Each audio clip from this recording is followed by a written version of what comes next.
तर सैफ अली खानवर चोरानं चाकून हल्ला केलाय। शरीरावर 2 मोठ्या जखमा आहेत। सैफ अली खानवर लीलावतीमध्ये सध्या शस्त्रक्रिया पूर्ण झाली आहे। तर शरीरामधून 3 इंचाची टोकदार वस्तू देखील बाहेर काढण्यात आल्याची माहिती रुग्णालय प्रशासनाकडून देण्यात आली आहे। अभिनेता सैफ अली खानवर मध्यरात्री अज्ञात व्यक्तीकडून चाकू हल्ला करण्यात आलाय। काल रात्री उशिरा एक अज्ञात सैफच्या घरी शिरला होता। अज्ञात व्यक्तीला पाहून घरातील मोलकरणींना आरडाओरडा केला। मोलकरणींना आरडाओरडा केल्यानं सैफ अली खानला जाग आली। सैफ अली खानची घरातच असलेल्या अज्ञातासोबत झटापट झाली। अज्ञात व्यक्तीनं अभिनेता सैफ अली खानवर 6 वार केलेत। सैफच्या शरीरावर 2 मोठ्या जखमा झाल्यात। मणक्याला देखील दुखापत झाली आहे। मध्यरात्री 3:30 वाजता सैफला लीलावती रुग्णालयात दाखल करण्यात आलंय। जखमा गंभीर असल्यानं सैफ अली खानवर शस्त्रक्रिया पार पडली। सैफ अली खानची प्रकृती स्थिर असल्याची माहिती डॉक्टरांनी दिली आहे। आरोपी शेजारील इमारतीमधून सैफच्या इमारतीमध्ये आला असा सीसीटीव्हीत कैद झालाय अशी माहिती सूत्रांकडून मिळते।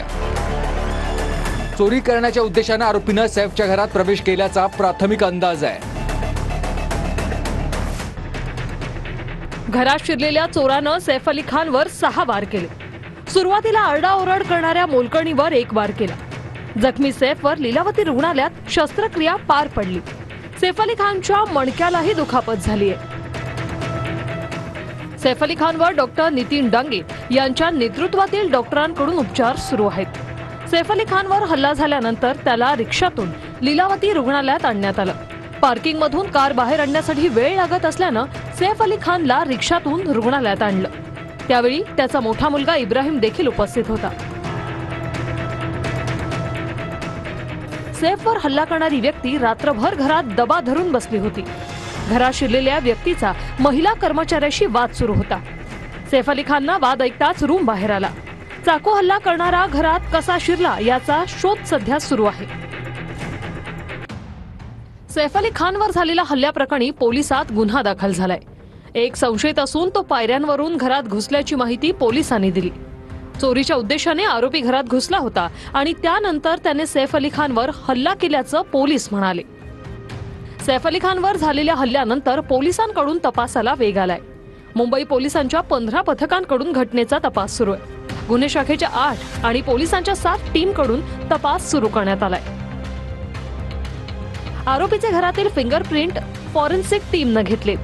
फॉरेन्सिक टीमकडून सैफवरील चाकू हल्ल्याच्या घटनेचा तपास करण्यात आलाय। मिस्टर सैफ अली खान का ऑपरेशन अच्छे से हो गया है। उनका न्यूरो सर्जरी और प्लास्टिक सर्जरी दोनों कंप्लीट हुआ है और उनको ऑपरेशन थिएटर से हमने आईसीयू में शिफ्ट किया है for 1 day observation. After that will decide tomorrow. 2 एकदम गहरी चोटें हैं, 2 इंटरमीडिएट है और 2 एब्रेशन जैसा है। जैसा खरोच से कैसे आ जाता है तो चाकू का नोक से ऐसा खरोच से आ गया है। इतना बड़ा 2.5 इंच का चाकू का पीस अंदर स्पाइन से हमने निकाला है। सैफ अली खान, इनके साथ जो इंसिडेंस हुआ है उसमें 10 अलग इन्वेस्टिगेशन टीम्स काम कर रही हैं। ये इसमें एक एक्यूज्ड एक्टर के घर पे गया था, ऐसा इन्वेस्टिगेशन में पता चला है। ये एक्यूज्ड फायर एस्केप का यूज़ करके इनके घर पे गया था, ये भी पता चला है। अभी तक के इन्वेस्टिगेशन में ये एक चोरी का अटेम्प्ट था, ऐसा हमारे इन्वेस्टिगेशन में निष्पन्न हुआ है।